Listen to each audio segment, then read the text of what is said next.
Hello everyone.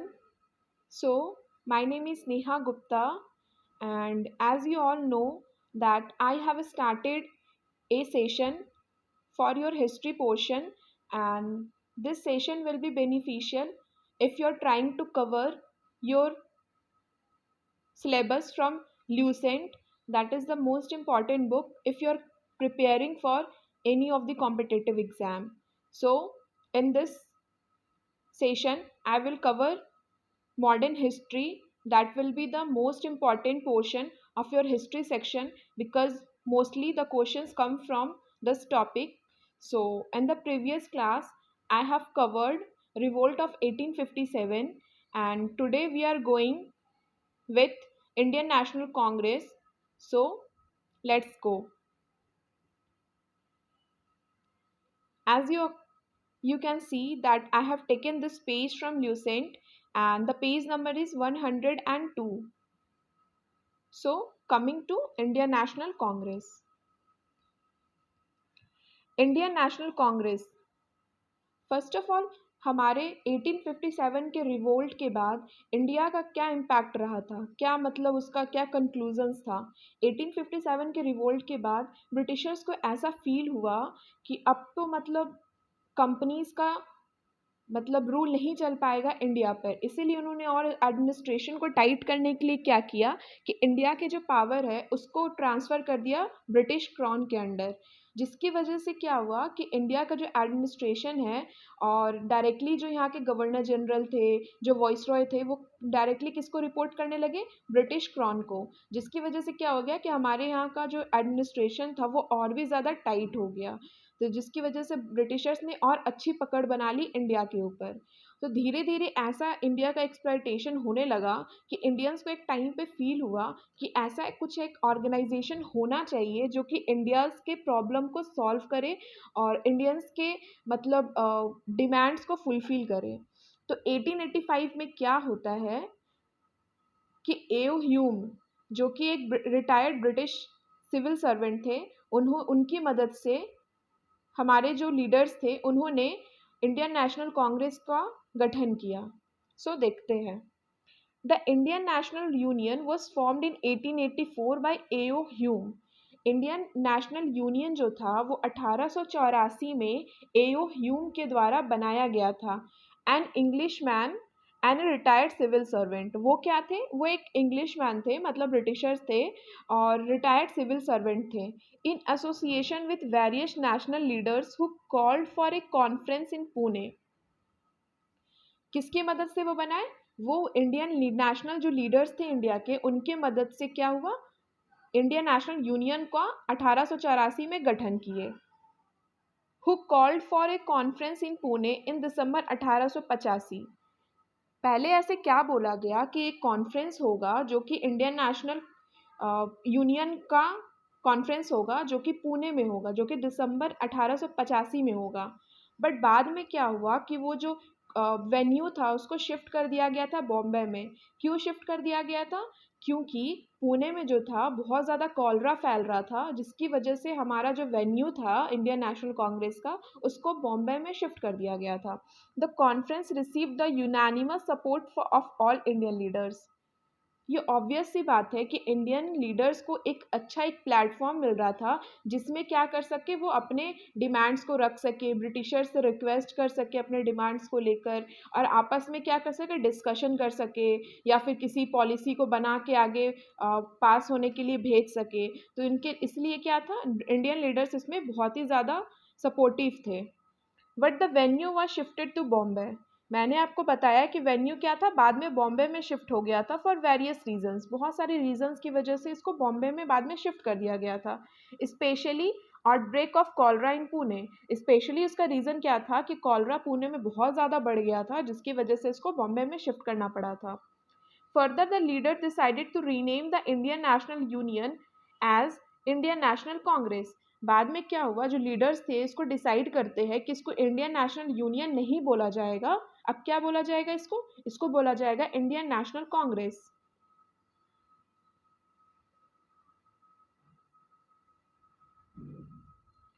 The first session of Indian National Congress was held at Gokul Das Tejpal Sanskrit college in Bombay. पहला जो session हुआ था Indian National Congress का 1885 में, वो कहाँ हुआ था? वो बॉम्बे में हुआ था, Gokul Das Tejpal Sanskrit college, under the presidentship of W C Banerjee, जो कि नेतृत्व उसका कौन कर रहा था? उसको नेतृत्व उसका कर रहा था W C Banerjee, a veteran lawyer from Calcutta, जो कि एक वेटरन लॉयर थे कैलकाटा में। It was attended by 72 delegates. ये क्या था? 72 डेलीगेट्स को के द्वारा इसको अटेंड किया गया था फ्रॉम ऑल ओवर इंडिया, जो कि इंडिया के कोने कोने से थे। From 1885 onwards the INC met every year. और 1885 के बाद क्या होने लगा कि हर साल क्या है, इंडियन नेशनल कांग्रेस का मीटिंग होने लगा। And its cause spread rapidly among middle class Indians. और जो मिडिल क्लास जो लोग थे वो इसमें बहुत ही ज़्यादा मतलब एक्टिवली पार्टिसिपेट करने लगे, बहुत ही ज़्यादा इसमें मतलब अपना इंटरेस्ट दिखाने लगे। और इसका जो मतलब वैल्यू था ये पूरा मतलब मिडिल क्लास में बहुत ही रैपिडली फैलने लगा। With the foundation of INC in 1885, INC का जो फाउंडेशन हुआ मतलब जब इसका नींव रखा गया 1885 में, the struggle for India's independence was launched in a small hesitant and mild but organised manner. और 1885 में इंडियन नेशनल कांग्रेस का जब गठन किया गया तो इससे क्या हुआ, इंडियाज इंडिपेंडेंस की तरफ एक पहला कदम था। माना कि ये छोटा था, बहुत ही मतलब कम पावरफुल था, फिर भी ये पहला कदम था इंडिया का इंडिपेंडेंस की तरफ। The two, the first two decades of INC are described in history as those of moderate demands. पहले देखो क्या हुआ, पहले जब 1885 में इंडियन नेशनल कांग्रेस का गठन किया गया तो उस समय क्या था, वो लोग का जो अप्रोच था, जो उन लोग का तरीका था, बहुत ही ज़्यादा माइल्ड था। वो लोग क्या करते थे, वहाँ के लीडर्स, वो लोग ब्रिटिशर्स से रिक्वेस्ट करते थे कि प्लीज़ आप मेरी इस डिमांड को पूरा कर दो, हमारा ये डिमांड्स है तो आप इस डिमांड्स को पूरा कर दो। और धीरे धीरे जब फिर क्या हुआ 1905 में, जो कि हमारा बंगाल का पार्टीशन हुआ था, उसके बाद ऐसा लोगों को फील होने लगा, लीडर्स को फील होने लगा कि मतलब बस रिक्वेस्ट करने से कोई भी डिमांड उनका पूरा नहीं होने वाला है। तो 1905 के बाद क्या होने लगा, एक्सट्रीमिस्ट फेज आने लगे, मतलब एक्सट्रीमिस्ट लीडर्स आने लगे। वो लोग का क्या था, उन लोग का तरीका बहुत ही ज़्यादा एग्रेसिव था। वो लोग रिक्वेस्ट नहीं करते थे ब्रिटिशर्स को, वो लोग बोलते थे कि मेरा ये काम आपको मतलब हम लोग का ये डिमांड आपको मानना पड़ेगा। अगर नहीं मानते थे तो उसके अगेंस्ट वो लोग क्या करते थे, उसके अगेंस्ट वो लोग प्रोटेस्ट करते थे। तो पहला वही इसमें बोल रहा है, the first two decade of INC are described in history as those of moderate demands. मतलब बहुत ही ज़्यादा वो लोग मतलब रिस्पेक्टफुल तरीके से ब्रिटिशर्स को अपने डिमांड रखते थे। And a sense of confidence in British justice, क्योंकि उनको लगता था कि ब्रिटिशर्स जो है उनके बात को मान लेंगे और उनके न्याय पे इनको क्या था, इनको विश्वास था। And generosity, their aim was not to be aggressive for attaining independence. उनका क्या था, एम जो था, तरीका जो था, वो एग्रेसिव नहीं था, वो बस रिस्पेक्टफुल तरीके से, अच्छे तरीके से ब्रिटिशर से अपना काम करवाना चाहते थे।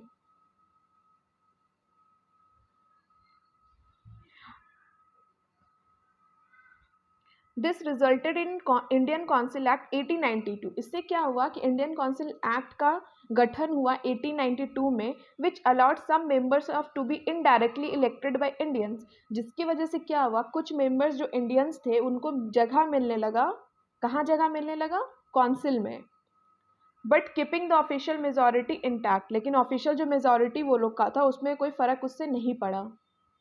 फिर एक उस समय का बताया जा रहा है कि मॉडरेट लीडर्स थे, फेमस फेमस कौन थे, दादा भाई नारोजी थे, एओ ह्यूम थे जो कि ब्रिटिशर थे, बदरुद्दीन तैयबजी थे, एम जी रानाडे थे, डब्ल्यू सी बैनर्जी, फिरोज शाह मेहता, सुरेंद्र नाथ बैनर्जी। तो ये सब नाम क्या है, मॉडरेट लीडर्स का था जो कि उस समय थे।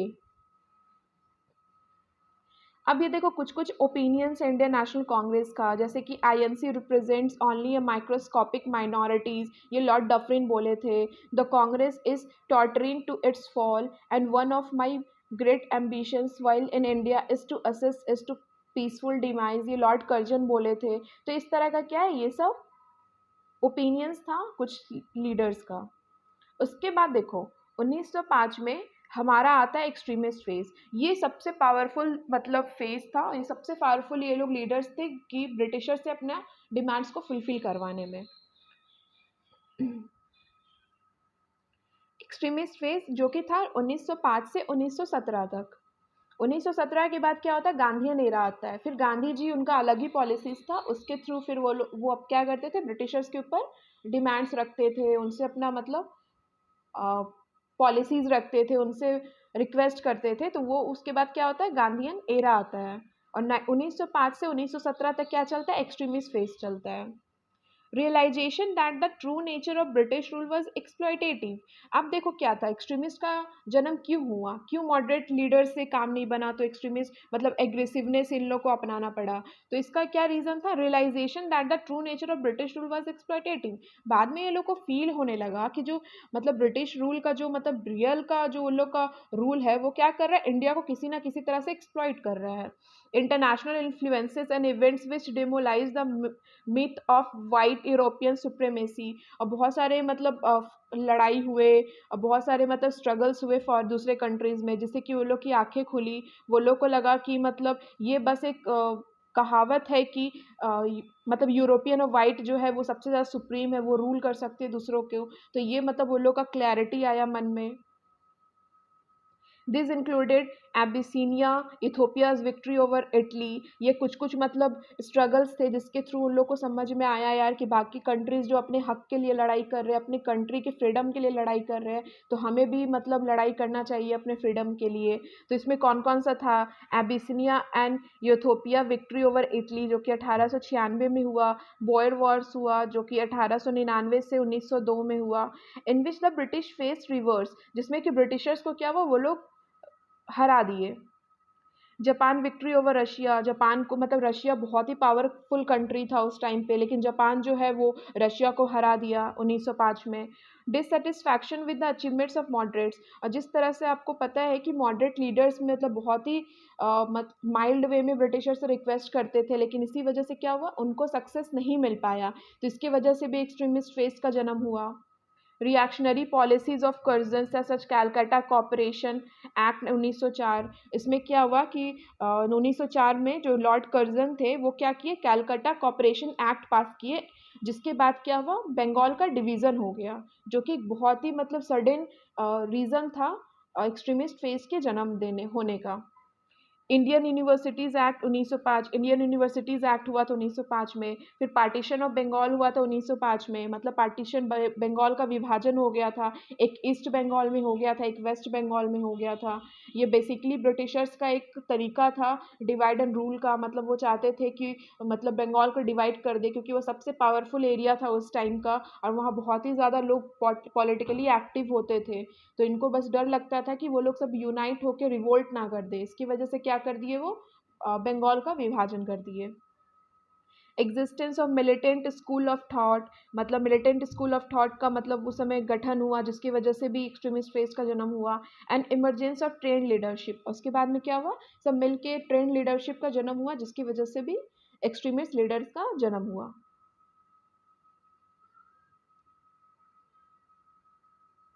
अब क्या देखो, प्रोमिनेंट एक्सट्रीमिस्ट लीडर्स कौन कौन से थे, तो पहले थे बाल गंगाधर तिलक, जो कि बहुत ही पावरफुल लीडर थे एक्सट्रीमिस्ट के। लोकमान्य तिलक भी उनको बोला जाता है। Was the uncompromising leader of extremist, मतलब बहुत ही ज़्यादा पावरफुल लीडर थे एक्सट्रीमिस्ट के। He was influenced by Agarkar, वे अगरकर से इन्फ्लुएंस्ड हुए, रानाडे से इन्फ्लुएंस हुए, नारोजी से इन्फ्लुएंस हुए। ही लॉन्च 2 न्यूज़पेपर्स, वो 2 न्यूज़पेपर्स मतलब फिर लाए, जो कि केसरी था जो कि मराठी में था, और मराठा था जो कि इंग्लिश में था। वो 2 न्यूज़पेपर लेकर आए, कौन कौन सा, एक केसरी एक मराठा।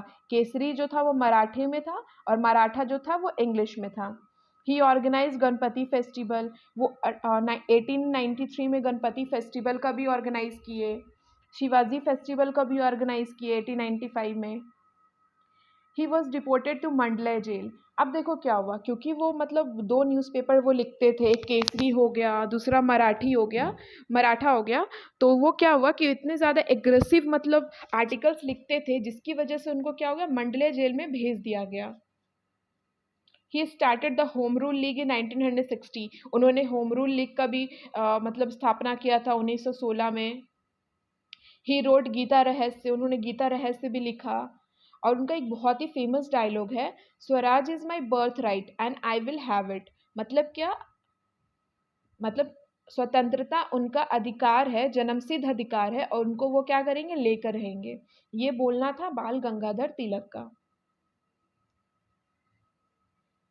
उसके बाद लाला लाजपत राय आए। तो लाला लाजपत राय भी बहुत पावरफुल लीडर थे, बहुत ही ज़्यादा एग्रेसिव होता था इनका तरीका।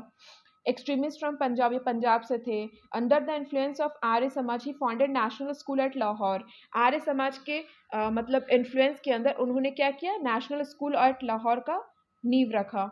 ही प्रेसाइडेड ओवर द AITUC इन 1920। उन्होंने क्या किया, AITUC को क्या किया उन्होंने, नेतृत्व किया 1920 में। बॉयकॉटेड साइमन कमीशन, 1930 में जो साइमन कमीशन आया उसको ये लोग बहुत ज़्यादा बॉयकॉट किए।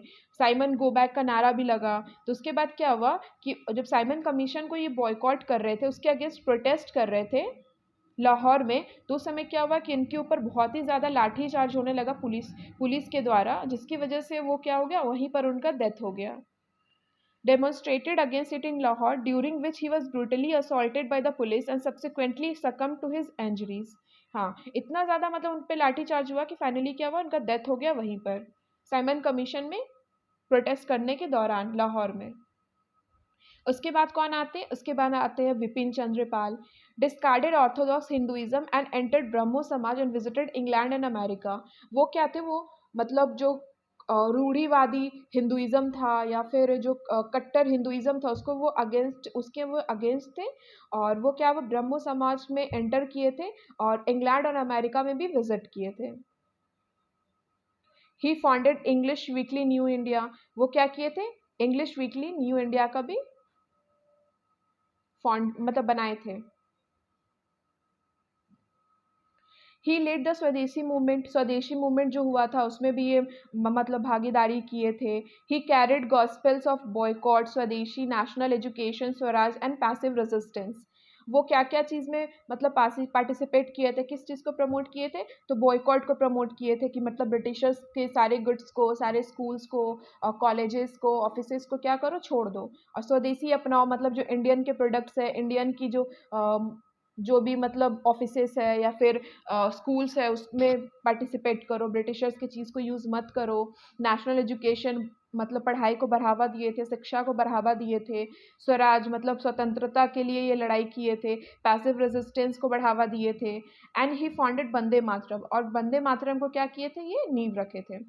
श्री अरविंदो घोष, अब उसके बाद अरविंदो घोष आते हैं। He passed ICS exam with record marks in Greek and Latin. वो क्या किए थे, वो ICS एग्जाम पास किए थे ग्रीक और लैटिन में। ही हैड यूरोपियन अपब्रिंगिंग, ये यूरोपियन अपब्रिंगिंग था इनका। He work for secret societies in Bengal and Maharashtra. उन्होंने सेक्रेट सोसाइटीज़ के लिए काम भी किया है, बंगाल में काम किया, महाराष्ट्र में काम किया। ही स्टार्टेड बंगाली डेली जुगंतर, और बंगाली में जो डेली एक आता था आर्टिकल जुगंतर, उसमें वो मतलब स्टार्ट किए थे वो। ही रोड सेडियस आर्टिकल्स इन वंदे मातरम। वंदे मातरम में बहुत ही ज़्यादा मतलब वो एग्रेसिव आर्टिकल्स लिखते थे, जिसकी वजह से क्या हुआ, बहुत ही ज़्यादा मतलब इम्पैक्ट पड़ने लगा उनका लोगों के ऊपर। लोग भी बहुत ज़्यादा मतलब एक्टिवली पार्टिसिपेट करने लगे अपने फ्रीडम में। He was put to trial in Maniktala bomb conspiracy case. एक मनिक तल्ला बॉम्ब कॉन्स्पिरेसी हुआ था, जिसमें क्या हुआ, उनको ट्रायल में लिया गया था, जिसकी वजह से और फाइनली क्या हुआ, वो इतने ज़्यादा मतलब उनका मतलब सक्सेस नहीं हो पाया, बहुत ज़्यादा पार्टिसिपेशन फ्रीडम के लिए, जिसकी वजह से क्या हुआ, उन्होंने फाइनली रिटायरमेंट ले लिया। अब सारे मतलब जितने भी स्ट्रगल्स थे, जितने भी मतलब उनके पार्टिसिपेशन था फ्रीडम स्ट्रगल में, उससे वो उन्होंने क्या कर लिया, रिटायरमेंट ले लिया और पौंडीचेरी फाइनली वो जाकर शिफ्ट हो गए। उसके अलावा मतलब अदर एक्सट्रीमिस्ट लीडर कौन कौन से थे, चक्रवर्ती विजी, राघवाचार्य, अश्विनी कुमार दत्ता, राजनारायण बोस। आपको ये सब याद करने की ज़रूरत नहीं है, ये जस्ट फॉर नॉलेज पर्पस है। अब देखो मेथड्स क्या था एक्सट्रीमिस्ट का। हमने ये देखा कि एक्सट्रीमिस्ट जो थे बहुत ही ज़्यादा एग्रेसिव थे, बहुत ही ज़्यादा मतलब पावरफुल थे अपने व्यूज़ को लेकर, अपने डिमांड्स को लेकर। तो उसका मेथड्स क्या क्या था, उनका मेथड था passive resistance. Passive resistance method था, जो कि क्या होता है, non cooperating with the British government. मतलब ब्रिटिश गवर्नमेंट को किसी भी कीमत पर उनके साथ कॉपरेट नहीं करना है। बाय बॉयकॉटिंग गवर्नमेंट सर्विस, किस तरह से कॉपरेट नहीं करना है, तो गवर्नमेंट सर्विस को हम लोग को नहीं लेना है। कोर्ट्स में हम लोग को नहीं जाना है, स्कूल्स हम लोग को नहीं चाहिए, कॉलेजेस हम लोग को नहीं चाहिए। ये सब क्या था? ये सब तरीका था एक्सट्रीमिस्ट का अपने फ्रीडम को लेकर। प्रमोशन ऑफ स्वदेशी and boycott of foreign goods, मतलब स्वदेशी अपनाओ, देश का बना हुआ चीज़, कॉटेज इंडस्ट्रीज का बना हुआ चीज़ अपनाओ, अब फॉरेन गुड्स को हाथ मत लगाओ। ये सब क्या था? तरीका था इनका। उसके बाद पार्टीशन ऑफ बंगाल, 1905 में बंगाल का विभाजन होता है, जो कि लॉर्ड कर्जन करते हैं। Boycott and swadeshi movement 1905 to 1908। The partition of Bengal came into effect on October 16, 1905। जो बंगाल का जो विभाजन था वो 16 अक्टूबर 1905 में आता है, थ्रू ए रॉयल प्रोक्लामेशन, जो कि रॉयल प्रोक्लामेशन के अंदर आता है। reducing the old province of Bengal in size by creating a new province of East Bengal। क्या होता है कि बंगाल का उस समय 1905 में पार्टीशन ऑफ बंगाल आता है। उसके बाद क्या होता है? बंगाल को दो पार्ट में डिवाइड कर दिया जाता है, और East Bengal and West Bengal, which later on become East Pakistan and present day Bangladesh. और उस समय क्या हुआ? जो बंगाल था वो उस समय क्या था? ईस्ट पाकिस्तान उसको बोला जाने लगा, और उसके बाद आज के टाइम पर वो क्या है? वो बांग्लादेश है। तो इस तरह से क्या हुआ? 1905 में बंगाल का विभाजन हुआ, ईस्ट बंगाल में, वेस्ट बंगाल में। ईस्ट बंगाल को नाम दे दिया गया ईस्ट पाकिस्तान में, जो कि आज के दिन में बांग्लादेश है।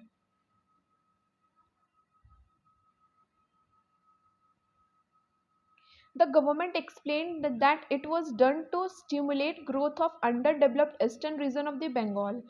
उनके द्वारा ये बोला जाने लगा कि बंगाल का विभाजन इसीलिए किया गया है क्योंकि जो ईस्टर्न पार्ट है बंगाल का वो डेवलप्ड नहीं है, उसको डेवलपमेंट का ज़रूरत है। अगर वो छोटा यूनिट रहेगा तो उसके ऊपर क्या होगा? काम करना ज़्यादा आसान होगा, जिसकी वजह से बंगाल का विभाजन किया गया है। ये ब्रिटिशर्स का कहना था।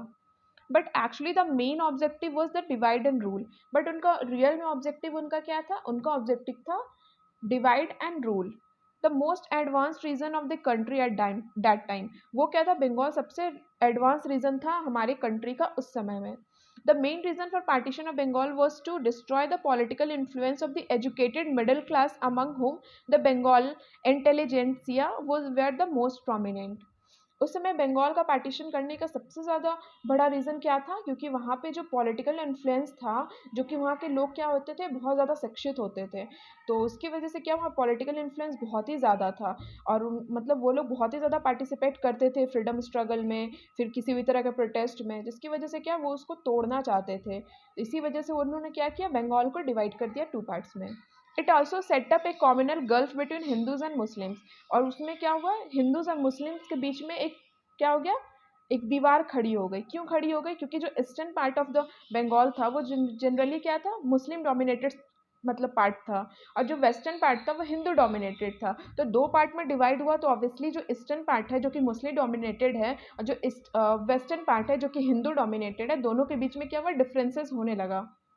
The INC unanimously condemn the partition of Bengal. और जो इंडियन नेशनल कांग्रेस था वो क्या किया? इसका विरोध किए कि बंगाल का क्या होना चाहिए? पार्टीशन नहीं होना चाहिए।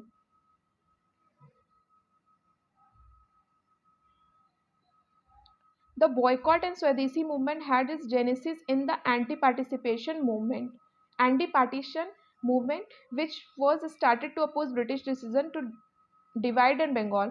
और बंगाल देखो, जो बॉयकॉट और स्वदेशी मूवमेंट जो कि लेकर आए थे आईएनसी के एक्सट्रीमिस्ट लीडर्स, उसका मेनली रीज़न क्या था? उसका मेनली रीज़न था पार्टीशन ऑफ बंगाल। वो लोग इसको विरोध करते थे, तो वो क्या था? वो एक तरीका था एक्सट्रीमिस्ट लीडर्स का ये दिखाने का कि they are not cooperating with the Britishers. With the start of the Swadeshi movement at the turn of the country, the Indian national movement took a major leap forward। और ये स्वदेशी movement जो start हुआ वो एक turn था country का, जिससे कि इंडियन नेशनल मूवमेंट को और एक कदम आगे बढ़ाकर ले जाया गया। The INC took up the स्वदेशी कॉल इन बनारस सेशन। और स्वदेशी कॉल कहाँ से स्टार्ट हुआ, कहाँ से बोला गया कि स्वदेशी मूवमेंट होगा? तो ये बनारस सेशन से हुआ था, जो कि 1905 में हुआ था। और जिसको कौन, मतलब जिसको नेतृत्व कर रहे थे? Presided over by Gopal Krishna Gokhale. Gopal Krishna जो गोखले थे वो उस समय क्या थे? उसका प्रिसाइड कर रहे थे। And supported the swadeshi and boycott movement of Bengal. जिससे क्या हुआ? उन्होंने सपोर्ट किया स्वदेशी मूवमेंट को, बॉयकॉट मूवमेंट को, जो कि बंगाल में चल रहा था। Militant nationalism spearheaded by trio of Lal Bal Pal. उसमें बाल गंगाधर तिलक थे, विपिन चंद्र पाल थे और ये सब क्या थे, ये सब मिलके तीनों क्या कर रहे थे, इनको मतलब मिलिटेंट नेशनलिज्म को ये लोग सपोर्ट कर रहे थे, इसे बढ़ावा दे रहे थे। एंड औरोबिंदो घोष, उसके अलावा औरोबिंदो घोष थे, उन्होंने उनका भी बहुत एक्टिव पार्टिसिपेशन था इसमें। And however in favour of extending the movement to the rest of the India and carrying it beyond the programme. और इससे क्या हुआ कि ये लोग इस पक्ष में थे कि ये जो मतलब स्वदेशी मूवमेंट हो गया या फिर बॉयकॉट हो गया, ये सब क्या करना है, पूरे इंडिया के कोने कोने में पहुंचाना है, ताकि जो पूरे इंडिया के लोग हैं वो लोग यूनाइट हो जाए एक प्लेटफॉर्म पे, अपने फ्रीडम स्ट्रगल के लिए वो लोग लड़ाई कर सके। जिसके मतलब ये क्या था, ये रीज़न था लाल बाल पाल, लाला लाजपत राय, बाल गंगाधर तिलक एंड बिपिन चंद्र पाल का, और उसके अलावा किसका था, औरोबिंदो घोष का।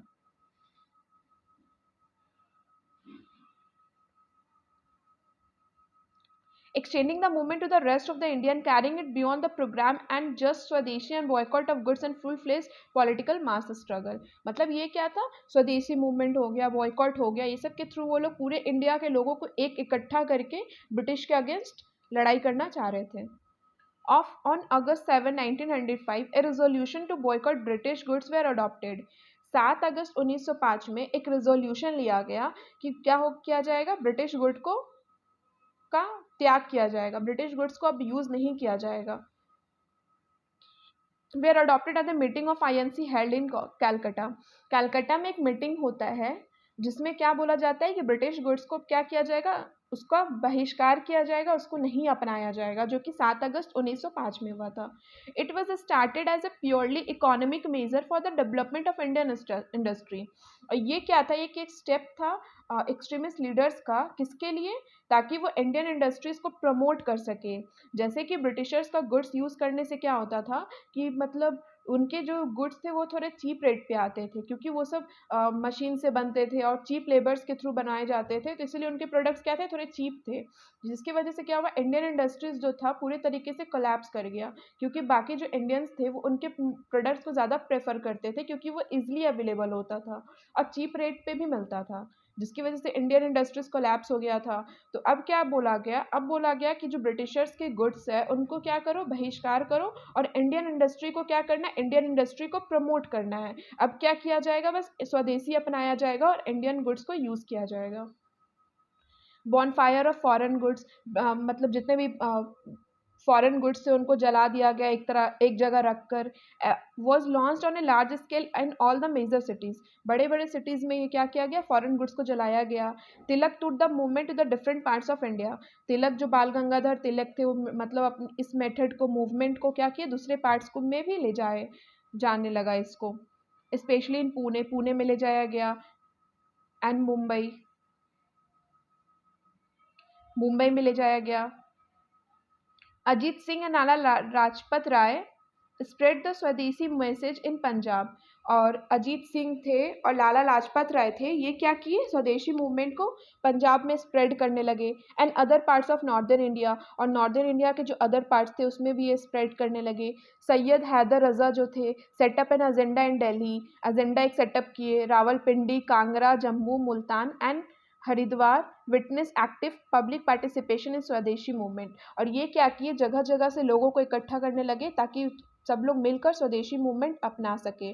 कहाँ कहाँ इनका मतलब कहाँ कहाँ ये गए थे, तो ये दिल्ली में, Rawalpindi, Kangra, Jammu, Multan and Haridwar witness active public participation in स्वदेशी मूवमेंट। मतलब बहुत ही ज़्यादा लोगों को एक्टिवली पार्टिसिपेट करवाने लगे स्वदेशी मूवमेंट में।